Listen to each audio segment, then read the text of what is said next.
மரியாதைக்குரிய மாண்பு நீதியரசர் MS ரமேஷ் அவர்களும் மரியாதைக்குரிய மாண்பு நீதி N செந்தில்குமார் அவர்களும் அவங்க ஸ்டே கொடுத்து அடுத்த கட்டம் வரும்போது நாங்கள் இந்த வழக்கை விசாரிக்க மாட்டோம், நாங்கள் இந்த வழக்கிலேருந்து விளைவிக்கிறோம்னு சொல்கிறாங்க. இன்றைக்கி மரியாதைக்குரிய மாண்புமிகு நீதியரசர் SM சுப்பிரமணியன் என்ற இந்த வழக்கு போகுது.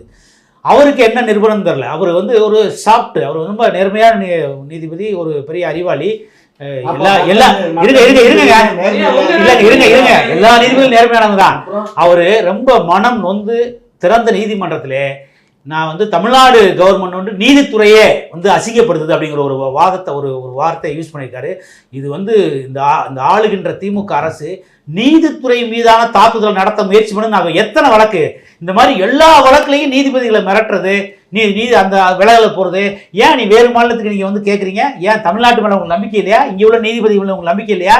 அதனால் ஒவ்வொரு விஷயத்துலையும் இங்கே வந்து ஒரு மிகப்பெரிய வந்து கொள்ளை நடக்குது தமிழ்நாட்டில். அந்த கொள்ளையை மறைக்கிறதுக்காக நீதிபதிகளை மிரட்டுறது, போலீஸ் ஆஃபீஸரை மிரட்டுறது, இந்த மாதிரி ஒரு பெரிய அநியாயம் தமிழ்நாட்டில் நடக்குது. அதனால் இந்த உச்சநீதிமன்ற தீர்ப்பை வந்து நாங்கள் வரவேற்கிறோம். எங்களுடைய நிலைப்பாடு வந்து அண்ணாயிசம். ஆட்டுக்கு எப்படி தாடி தேவையில்லை, அதே மாதிரி நாட்டுக்கு கவர்னர் தேவையில்லை. அதே நேரத்தில் இந்த 10 கோப்புகளுங்கிறது உப்புச்சப்பு இல்லாத கோப்பு, தமிழ்நாட்டுக்கு யூஸ்லெஸ் கோப்பு. அதனால இதை வச்சு திமுகவும் பாசிச பாஜகவும் 2 பேரும் சேர்ந்து டிராமா பண்றாங்க, மிகப்பெரிய டிராமா.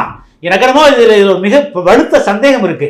எப்படின்னு கேட்டீங்கன்னா, இது திமுகவுக்கும் பாஜகவுக்கும் ஒரு பெரிய அண்டர்ஸ்டாண்டிங் ஆயிட்டு எல்லாமே அவங்க வந்து டிசைட் பண்ற மாதிரி, இதை வச்சு மக்கள்கிட்ட ஒரு சிம்பத்தியை உருவாக்கி தமிழ்நாடு வெல்லும், தமிழ்நாடு போராடு, எங்கே நீ போராடுற எங்கே வெல்ற அங்கே தான் போய் சரண்டர் ஆயிடுறிய. முந்தாளைக்கு வரை கூட வந்து ஒரு 4 நாளைக்கு முன்னாடி மரியாதைக்குரிய நிதியமைச்சர் நிர்மலா சீதாராமன் தமிழ்நாட்டுக்கு வர்றாங்க. உங்களுடைய அன்பு தங்கை கனிமொழி போய் அவங்கள பார்க்குறாங்க. உங்க மருமகன் போய் மாப்பிள்ளை சார் அங்கேயே கிடக்காரு அமித்ஷாவுடைய மாண்பு உள்துறை அமைச்சர் அமித்ஷா பையன்ட்ட. உங்க துணை முதலமைச்சர் போய் அமித்ஷா பார்க்குறாரு. நீங்க எங்கே தமிழ்நாட்டில் போராடுறீங்க, எங்கே தமிழ்நாடு வெல்ல